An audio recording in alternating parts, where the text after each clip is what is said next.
What's going on? Welcome to Tech with Sean, and if you watched my last video, we upgraded my wife's PC from a 7700K to a 10700K, and this is actually the chassis of her previous system minus the graphics card and the power supply. Now this is totally still a viable system. It has an i7 7700K on a Z170 board, 16 gigabytes of DDR4 3000, and a terabyte NVMe SSD. So what we're going to do is throw in a new power supply and a graphics card, get this thing up and running, and see what it can still do. Now when I upgraded her system, I used the Corsair 220T RGB case, and the reason I specifically picked that is because Newegg was running a deal where they were including a free 450 watt Corsair power supply with it, and I knew that would be perfect to throw in this with a smaller graphics card to put another system together. Graphics cards are really hard to come by right now, and just by camping on the looking at the Best Buy website all the time, I was able to grab a 1650 Super. However, I did pay like 80 or 90 bucks more than I had paid for one previously last year. The old MSRP for them for this AIB card I think was just under $200. It was like $195 I think for the MSI Gaming X, but now they're charging $279 for it, so it's a definite markup. But graphics cards right now are just get whatever you can get for a half decent price, so it's really about the best card that I can run on the 450 watt power supply, so I just bit the bullet and bought one so I could put this system together. All in all, there's really not a ton that we need to do to this system. I'm going to take off the CPU cooler and put on fresh thermal paste. We'll put the power supply in there, get it all wired up, then drop in the 1650 and see what it can do. Alright, here we have it put together. We got the 7700K and 1650 up and running. We got some AC Odyssey playing. Now this is a little bit of an overclock. I've got 4.5 gigahertz on the CPU, and I have plus 200 on the GPU, so it's running at 2100 megahertz. For most of the testing, I ran it at plus 135. But I'm just kind of seeing what this thing will do right now and what it does with the temperatures. And the temperatures are actually pretty good. The CPU is sitting mostly under 70°C when gaming, and the 7700K is a hot chip, so that's not too bad. And the 1650 Super, as you can see, it's sitting, low 70s or low 60s, so that's really good, even with that kind of overclock on it. So pretty happy with how this is running so far. I'm going to go ahead and jump into some more games, so stay tuned. Starting off with a couple of synthetic benchmarks, we got 3D Mark Firestrike, and in this one, this build got almost 11,000 points, which is pretty decent. It's like a okay mid-range kind of score, I would say, and we got 12,000 some on the graphics score, so that's going to be okay for a lot of different games.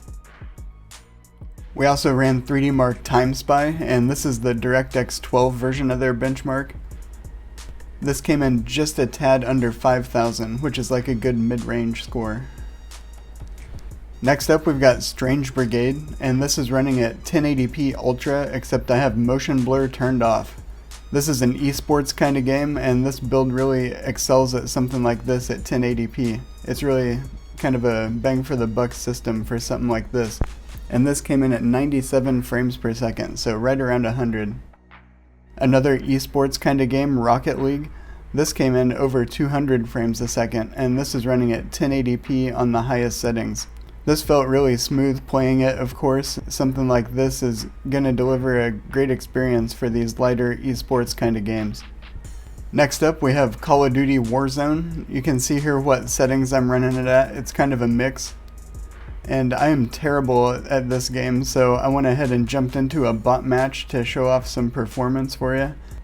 This was pretty solid. It was getting around 100 frames per second. It would drop down closer to 80 or 90 if you were in a more dense area, but overall, it was a nice smooth experience.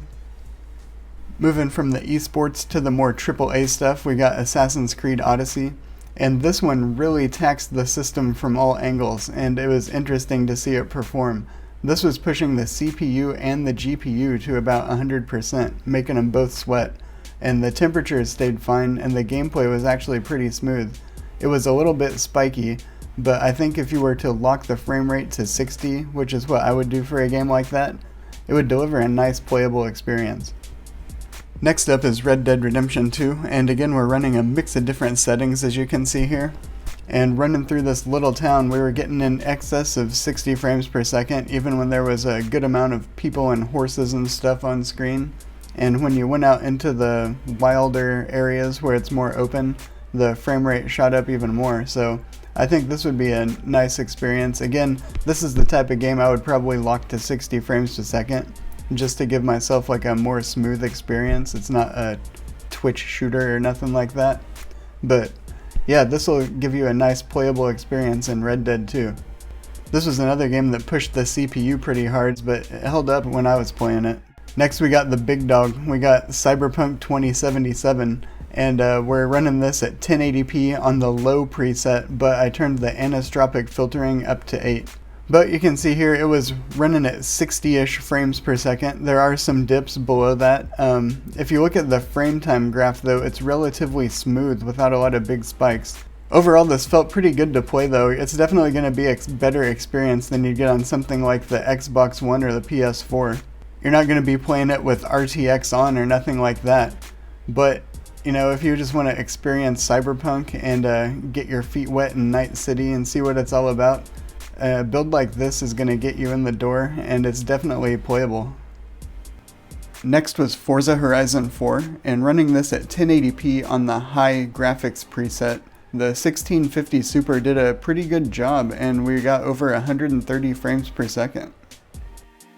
And finally, I had to throw this in here just because I like the game. This is Dragon Quest XI, and this is running at 1080p on the maximum settings, and it was getting over 100 frames per second. So that's more frames than you really need for a game like this, but if you can get it, why not? And it's really pretty cool to see some of the monster animations running at high refresh rate.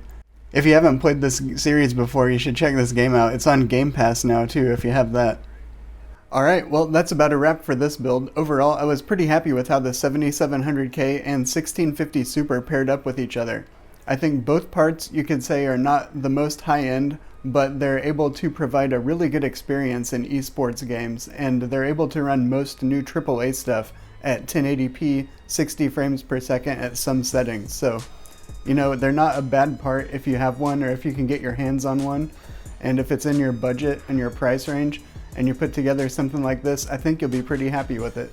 Thanks for watching along, and thanks for all the support you've been showing on the channel as we get closer to 8,000 subscribers. Make sure you subscribe if you haven't yet, and I'll see you in the next video.